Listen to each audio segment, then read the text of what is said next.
In this Fan Art Friday, I'm just working on one detailed piece while brain dumping on you nerds while comparing and contrasting the anime Trigun and Trigun Stampede. Trigun came out in 1998, so you can't complain about spoilers, but the reboot spin-off show Trigun Stampede came out in 2023, so I understand if you haven't gotten to it yet. Regardless, this is your major spoilers warning. Anyways, let's get into it.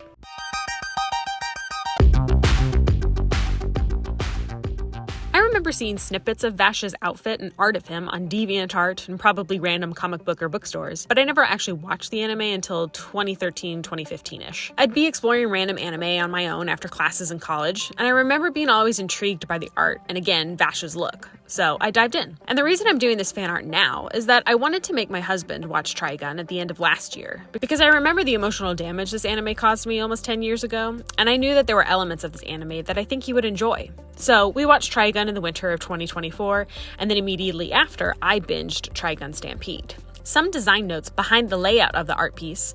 I knew I wanted to have the two brothers as the focal points, and I also almost immediately knew that I wanted it to be laid out like a playing card, with the brothers almost reflecting each other, two sides of the same coin kind of deal. I also drew inspiration from Alfonso Mucho's work, with the detailed frame and intricately designed corners with the plants. I also drew Vash in his 98 garb, because that's my favorite, and I drew Knives in his Stampede look, because that's my favorite. I also drew the City of July behind both of them in their matching anime designs. Anywho's, my initial first watch of Trigun hit me like a ton of bricks, and I was curious if it would still have a similar impact or see if it impacted my husband in any way. The 1998 version, in my opinion, definitely has its charm for those who can appreciate early 90s anime.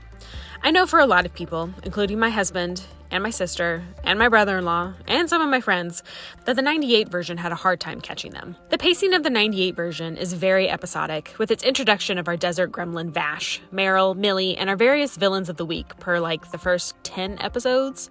So I understand. People nowadays are treated to the extremely fast-paced, action-packed shows like Jujutsu Kaisen, Dan, and basically modern anime today, which is why I know that that's the route Trigun Stampede took, which I'll talk about more in a bit. But regardless, I get it. It's hard for people to get into. For my first watch especially, I didn't have that problem because I was coming back to 2 to 3 episodes per night after college classes, very much how I grew up watching anime on Toonami and such, and it didn't feel super episodic because I wasn't binging episodes in a row. And even if it did seem repetitive, it didn't bother me that much. Anyways, I thought Vash was a lovable goof who you could definitely tell had a backstory, but I never would have guessed what it was when I first watched it. Watching it a second time, I could really pick up on the subtle backstory points that Vash would refer to, even in the first episode, but you really had to pay attention, which is already hard to do for those watching it the first time. In the 98 anime, Vash has a $60 billion bounty on him, and Meryl Streep and Millie Thompson are working for an insurance company to find Vash and make him answer for his crimes, or at least figure out who Vash the Stampede really is. And then, like I said, for the first 10 or so episodes, you get a villain of the week and a little more into Vash and his values with each episode. Episode 9 is when you get Nicholas D. Wolfwood, who really challenges Vash's pacifistic ideas, and I think that's when the show really starts to pick up. Though I also really did like episodes 7 and 8 with Brilliant Dynamite Neon, and the train heist episodes. But not until episode 12 is when you get, honestly, the most despicable character of the anime in my opinion, Legato Blue Summers, who again, I'll kind of harp on more about and compare him to Stampede as well, and what I liked and disliked about what they did with him. But in the 98 version, he is a conniving, despicable, manipulative poo stain. And he is what really introduces us to Vash's backstory more, since Vash knows that he works for Knives, the first real mention of Vash's brother and also the real threat of the story. Legato's main purpose is to punish Vash for his ideals and show him that Vash's way of life can't exist by constantly using others, including the main antagonists of the second half of the show, the Gung-Ho Guns, to go after Vash, putting many cities and people in danger, killing so many people to show Vash that he can't save everyone and that also humans are selfish, terrible beings who aren't worthy to be saved. So much mind games and emotional manipulation and devastation from this guy. Okay. Legato lures Vash into a city called Augusta, which Vash does everything in his power to scare all of the citizens away to prevent further damage. And while facing off against some of the Gung-Ho Guns, Legato uses his telepathic powers. This is one gripe I have with the 98 anime, is that they really don't explain this or how he got those powers, though now that I think about it, Stampede doesn't really either. But I think Legato activates Vash's inner powers with his telepathic, what I now guess is maybe some plant-like abilities, to activate Vash's angel arm, and Vash winds up destroying the city and carving a huge crater into one of the moons. And then I got flipped on my head with episode 17 with Vash's actual backstory. Just for some more background of how it was the first time I was watching this, I definitely thought that this was mainly a Western story, a Western anime. Like, there were certainly sci-fi elements, but I was just mainly thinking this was a future Western, not as sci-fi as it turned out to be. When Vash's arm changed, I was like, huh? And the 2 suns and the 3 moons didn't really give that away. But anyway, all of this to say I wasn't fully picking up on those sci-fi hints. So episode 17 threw me for a loop, not only emotionally, but just also in the feeling of the genre flip. Back to the story, the introduction of Vash's life, relationship with his brother and Rem, and the extreme tonal shift that this anime took me on was impactful to say the least. We see that Vash and his brother Knives aren't humans, but were found by humans who all escaped Earth, presumably, and are flying with a fleet of ships called seed ships, with thousands of human beings sleeping in cryogenic chambers. Unlike Vash, who is infatuated with humans, and especially with the ever-optimistic Rem, Knives sees the darker parts of humanity, and unlike Vash, doesn't ignore it, but grows resentful to them. He tricks 3 people of the Seeds crew to kill each other, framing each other for wrongdoings, and then proceeds to try and sabotage the entire Seeds fleet, basically all of humanity, to crash land, purging the universe of the despicable humans. But Rem, getting the boys to safety, neither she nor Vash having any idea of the actions of Knives, stays behind to try and change the trajectory of the ships so that humanity can be saved, which she is able to do before her ship blows up in the process. She tells Vash to take care of Knives as the boys depart into the safety of space, and then Knives reveals to Vash his despicable nature. By the end of this one episode, I was like, what anime am I watching? And probably did binge the rest of the show. With episode 17 really spilling the beans on Vash's backstory, it's like the floodgates open, and now we see what Vash has done to Augusta, he has also done to a city called July in the past, his arm activated by Knives. Throughout the anime, we get hints and offhanded comments about the July incident and things like that, but it's never fully elaborated until now, obviously. There also seems to be a slight time skip after the Augusta incident, because Vash is now under a new name, Eric's, and his hair has grown out and he's pretending to be someone else. But Wolfwood recognizes him. By the end of episode 18, Vash leaves the small peaceful life that he had built for a few months to again go after Legato. And the emotional impact is much stronger now that we know more of Vash's backstory, why he wants to just have everyone live in harmony, and also why he just doesn't want to kill. He wants to honor and live how Rem would have wanted humanity to be, while also carrying the weight of Rem wanting Vash to take care of Knives. We have sort of another episodic filler, another situation that Vash and the gang have to deal with. Vash still constantly fighting the battle between saving lives and protecting people, and how he can do that without killing the people who are causing harm. Then we have more impactful episodes 20 and 21, where Vash and Wolfwood head to a flying seed ship to fix his arm. The ship has remained hidden and off-world, just riding in the atmosphere, where Vash has been to years before. It again deals with heavy morals, with Wolfwood calling out the people of the ship who have just been ignoring the world's problems, just so that their little seed society can live in peace. Is that ethical? And of course, frickin' Legato sends some gung-ho guns to follow Vash and Wolfwood up to the ship, where they infiltrate and kill many of the people on the Seeds ships, just adding to the guilt that Vash already carries, and how again he has to face his brother and Legato, ending them so that they can stop causing all this pain and devastation to the human race. Wolfwood and Vash have a final standoff in episode 23.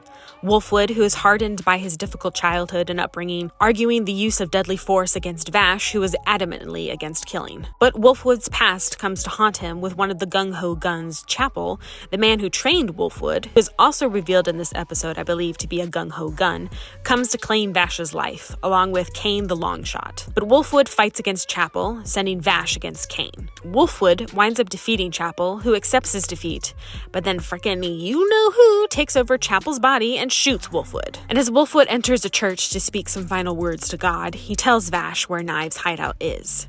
And then Wolfwood dies. Frickin' Legato. But Legato is not done, no. Vash heads to another town where he faces off against the last gung-ho gun, who kills himself at his defeat from Vash. Something that Kane also did in the last episode, just piling on the guilt to Vash, by the way. And then Vash and Legato face off. But of course, Legato activates Vash's arm again, but this time Vash controls it. But then, our 2 dumb ladies, who had followed Vash even though Vash told them not to, are captured by a mob of people under Legato's mind control, and only through killing Legato can Vash save Millie and Meryl's lives. Frickin' Legato gets his way in the end, and Vash shoots him, immediately passing out after the fact, and after a 10-day coma, he wakes up to the horror of his actions. Again, the emotional damage the show has already done to me. And in the final episode, Vash leaves to find Knives, fights Knives, and brings him back. And that's the end of the show. You can probably tell by my brief description of this last episode that I, having watched it a second time, was a bit underwhelmed by this ending. And again, I'll give my gripes and pros and cons by now talking about Trigun Stampede, which I had watched almost immediately after Trigun, because I wanted it to be fresh in my mind and also compare and contrast the two as I was watching them. First off, I do find it kind of funny that, as I talked earlier about this, I know people had a hard time getting into the 98 Trigun because of pacing, and with some, even the animation. But with Trigun Stampede, I know this kind of CGI, as I call it Ruby-esque animation, is also a turnoff for people too. I didn't mind it, especially as someone who has watched Ruby and watched the blossoming of that animation style over time, but I know too, it's not my first choice of animation style. Also, like I said before, modern animation has spoiled us viewers now with gorgeous animation, and also the pacing of anime has changed dramatically. So with the first episode of Stampede, we literally get smacked in the face with the background of Vash and Knives, which I can totally understand. It's action-packed, you get enough of the idea to know that Vash and Knives are on two ends of the moral spectrum, Vash loses someone he loves, and it gives context to the world you get introduced to, especially for first-time viewers.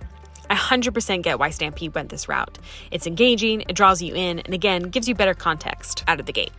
I just think the emotional impact of the 98 anime, for me personally, got me so much more. Again, because I wasn't really paying attention, I didn't realize how sci-fi the show was, but I'll also talk about how they really dove into the sci-fi aspect even more with Stampede. But also the weight of the backstory hits harder when you think you have a general idea of who this character is, and when you get to the meat of it and it hits you like a brick wall. But that was also just my personal experience, and again, the pacing of Stampede helps pull in viewers much, much quicker than trying to get people, especially nowadays, to get into the 98 anime. With Stampede, it seems to be a prequel reboot where we have a young Meryl Streep who's an aspiring reporter and, hilariously, a man named Roberto De Niro, her gruntled smoking mentor. The pacing and storytelling continues to be up in your face as Vash even mentions Knives in the very first episode, after Roberto asks Vash what he's afraid of. I also do like that Knives was originally called Nye, and Million Knives is just the name he goes by now. And again, by episode 3, we get to understand one of the reasons why he is called Million Knives. Vash still has his goofy demeanor. Vash's bounty only 6 million at the beginning of Stampede, but we also get to his sorrow much faster than in the 98 anime. By episode 2, we really get to see his moral compass as the town of Genora Rock, where Vash was staying, wants to take him in for his bounty to fix their breaking down plant, but they are interrupted as the Nebraska brothers, who are also after Vash's bounty, attack the town. And Vash not only saves the town who just betrayed him, but also the two brothers from a major incident. Again, something that Stampede has done way better than in the 98 version is the context or backstory.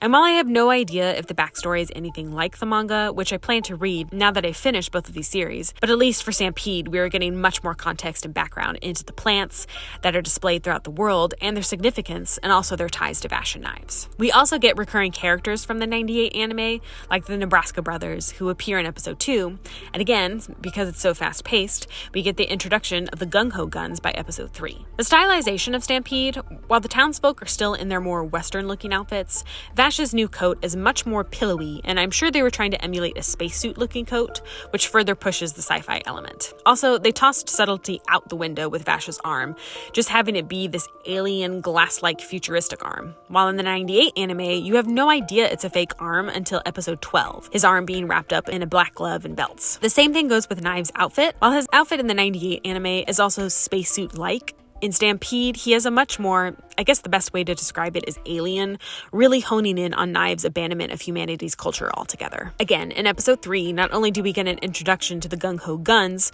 utilizing sci-fi gadgetry and powers, but we also are graced by the presence of Knives himself, with his Doc Ock knife arms, and get immediately shown what type of person he is. You can also see the strained relationship between Knives and Vash, again, at a much quicker pace in an intro into these brothers' lives. I'd also like to point out that Knives has this ridiculous Million Knives looking power that I don't think we see again throughout the rest of this anime, so that's interesting.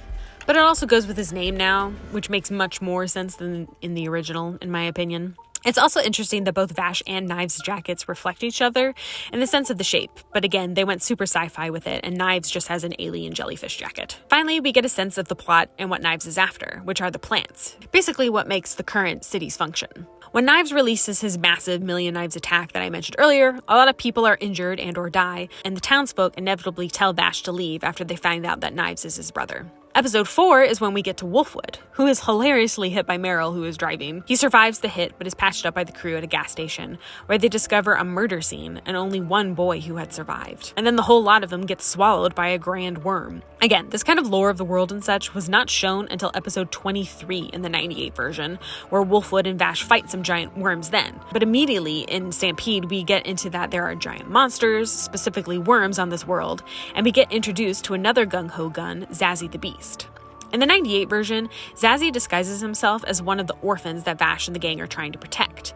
And just like in the 98 version, Zazzy is the one controlling the beasts. But in Stampede, they fully just embrace the beast aspect of Zazzy's name and abilities, which I think fits with the more sci-fi-esque feeling of Stampede. Again, subtlety out the window. It also makes the character that much more memorable in appearance. Plus, Wolfwood reveals at the end of episode 4 that he himself is a gung-ho gun by secretly meeting up with Zazzy. Unlike the 98 anime, we had an established enemy, the gung-ho guns, and Legato and Knives, but the gung-ho guns are still basically treated as the new villains of the week. Everyone had a name and a unique look, but we never get much more into their backstories, other than Wolfwood, Chapel, and Legato. With episode 5's gung-ho gun in the Stampede, we are introduced to a massive cyborg who immediately attacks Vash, who by the look of the design is Mona of the Gale in the 98 anime. We get a full backstory and a sad reality into how this massive cyborg came to be, and his original name, Rollo.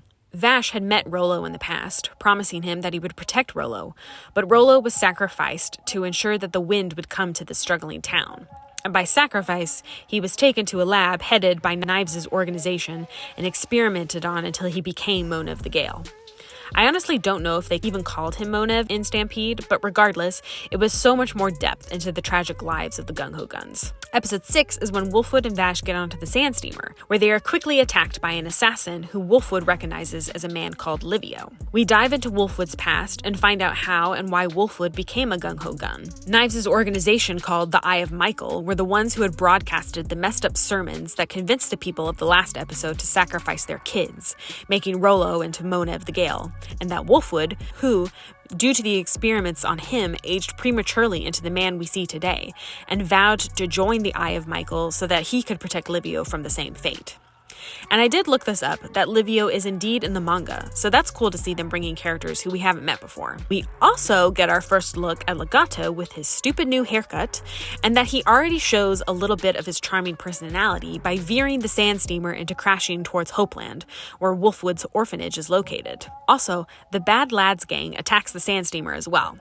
I'm honestly kind of bummed that Brilliant Dynamite Neon was not in this, but I also get them really just having Knives' organization being the main bad guys, while the Bad Lads gang are just another chaotic force to be reckoned with. Episode 7, Wolfwood and Livio face off, while Vash goes into the steamer to fight off both the Bad Lads and stop the steamer from crashing. Wolfwood is able to break through to Livio, who, overwhelmed by all of his terrible past actions, ends himself in front of Wolfwood. Wolfwood heads inside to help the others, while Legato and Zazzy collect Livio's body. But Legato, annoyed at the outcome of the fight, activates the cannon that is on top of the sand steamer. Vash reveals and uses his plant abilities, the first time we see the living creatures themselves, and that Vash is also one of them, or at least can communicate with the species. They are able to stop the cannon and the steamer from destroying Hopeland. Episode 8, we get even more backstory to Vash and Knives, revealing that Vash and Knives are called Independents, who were human-like creatures created from plants. The 98 anime explains nothing of this, as far as I can recall. You more or less inferred that, with the alien-like arms and Vash being able to communicate with the plants in some way. Vash runs away from Knives, which I find very interesting because in the 98 anime, Vash stays alongside with Knives for at least 10 years, really showing that codependent relationship the boys have with each other. And in Stampede, it definitely seems like Knives is definitely the more codependent one. While Vash still cares for his brother, the codependency is a lot stronger on Knives' side, in my opinion. But anyway, Vash runs away, feeling the insurmountable guilt of giving command codes to Knives, which led to the destruction of the many seed ships. And eventually he passes out in the desert, where he's picked up by survivors of Ship 3, Luida and Brad. Again, people and concepts we don't meet until episode 20 and 21 of the 98 anime. Here, they keep Vash a prisoner until Vash helps restore the plant in Ship 3 and is accepted into the fold, and he's also given his signature red jacket. Eventually, though, the people of Ship 3, specifically Brad, find out about Vash and Knives' involvement in the downfall of the ships. Vash leaves to atone for his mistake. He then arrives at another ship where he encounters Knives. Following up in episode 9, Knives shows Vash the depravity of the human race, and he's abhorred by the humans' overuse of all the plants, basically leading all the plants to death. Knives kills the soldiers who are trying to apprehend them, and when Luida, who had chased after Vash, arrives, Knives orders Vash to kill her too. But Vash refuses, and unexpectedly reveals another ability that he has, opening a gate with his left arm. Knives cuts off Vash's arm to close the gate, giving us the context of why Vash now has his mechanical arm. Annoyed with Vash's stubbornness and opposition, Knives vows to Vash that he will kill millions of humans, and he will repopulate the planet with plants instead. Vash wakes up from his journey through the past, now back on Ship 3 with a much older Luida and Brad, who explains that Ship 3 helped stop the sand steamer from hitting Hopeland. Meanwhile, Zazie kidnaps both Meryl and Roberto and brings them to Knives' headquarters.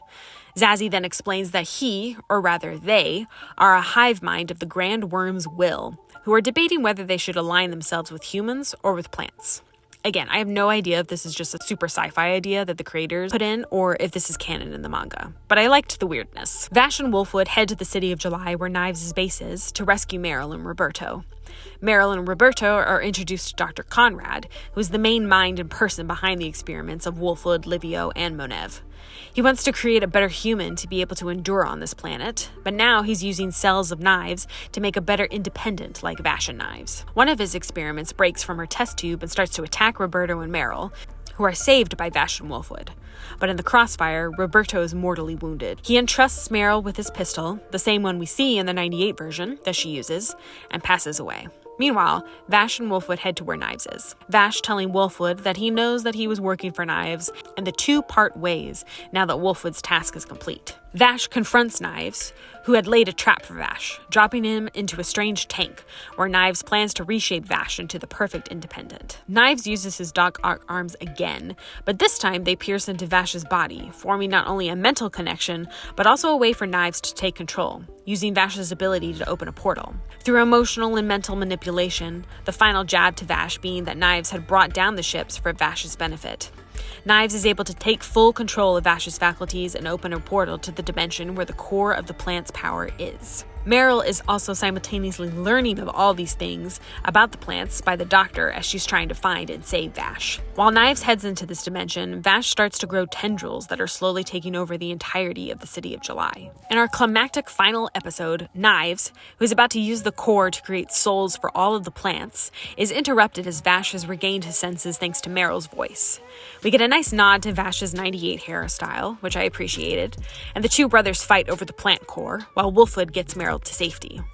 The brothers sprout one wings, which I will talk about this Final Fantasy VII reference in a moment, and the two fight throughout the City of July before Vash gets a hold of the core and puts it into his arm to shoot it up into the atmosphere to destroy its energy. Knives tries to grab the core through the beam, but the energy is too much and he gets incinerated. Vash's body crashes into July, destroying the city in the process, while Wolfwood and Meryl are safe outside of town. There is a time skip of 2 years where Meryl looks more like the Meryl from the 98 anime, where her higher-ups are now telling her she will be taking on a partner, Millie Thompson. She is also visited by Zazie, who states more humans from Earth will be coming. We see a glimpse of Vash, who we can now presume is Eric's, donning the similar disheveled look and grown-out hair, and he also has amnesia. Vash's bounty now at the start of what it was in the 98 anime, $60 billion. Finally, we cut to space, where radio chatter is heard about a gate disturbance that can be traced to the planet that our cast is on, No Man's Land. Like I said before, I haven't read the manga, so I don't know the amount of storyline this is following, and also, because of how Stampede has done order of events, I have no idea what's in store for the next part. Also, I don't know if they have actually killed off Knives, even though they showed his skeleton and everything. I wonder, because of his low participation in Stampede, if Legato will take up his helm of being the worst villain for part 2 of Stampede, or if Knives is like Cell, where you have to destroy every iota of him in order to be rid of him. And a lot of what happened in the 98 anime happened in the first part of Stampede, so I have no idea what's in store for the second part. but I will definitely be watching it. And by that time, I will have hopefully read the manga and know more about the plot points. But all of this to say, I definitely enjoyed the pacing of Stampede, and especially the involvement and plot points of Knives, making him that much more of the true villain of the story, where I feel like, as I said in the 98 anime, Legato was the real main guy, even if he was doing his actions under the order of Knives. The last episode of Knives and Vash fighting in the 98 anime was action-packed, but not as climactic as I feel like it could have been. While Stampede just went fully Final Fantasy VII and gave us one-winged angel fights and also the giant alien arm guns. I honestly think that the creators of Stampede are massive Final Fantasy VII fans, because a lot of Stampede gave off Final Fantasy VII vibes from the plants, which I know are part of the original story, but the alien plants, the one-winged boys, the evil lab experiments, even some of the designs of the city and such. Who knows? Maybe I'm just reading into it too much. There are definitely things I like about the 98 anime, especially Vash's design and character, as well as, though I loathe to say it, the mental emotional crap that Legato pulls, making it that much more impactful to our hero. But I can definitely see where Stampede was coming from the way of them trying to make the story that much more present and captivating to the audience. I also do not mind Knives' glow up, nor Vash's look either. I just love the tattered ribboned cloak of the 98 version, and its hidden plot elements. And again, the emotional impact of it will always stick with me. But the lore dump and more context for the plants and everything was much appreciated in Stampede, and I'm excited to see what elements each of these shows took from the manga, if any.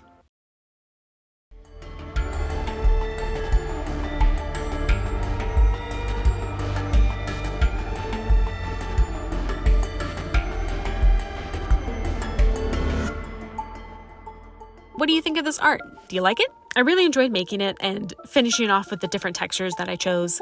I really enjoyed the outcome. Have you seen Trigun? Have you watched the original 98 version or Trigun Stampede? If you've watched both, which one do you like better? Or if you just have watched Trigun Stampede, what did you think of it? Did you like this brain dump overview and comparison of the anime? Do you like the style of this video? If you did, please give it a like and subscribe for more art and nerd talk. Again, you can look at this fully rendered art piece on my Instagram. And of course, thanks so much for watching, and I'll see you next time. Love and peace, y'all.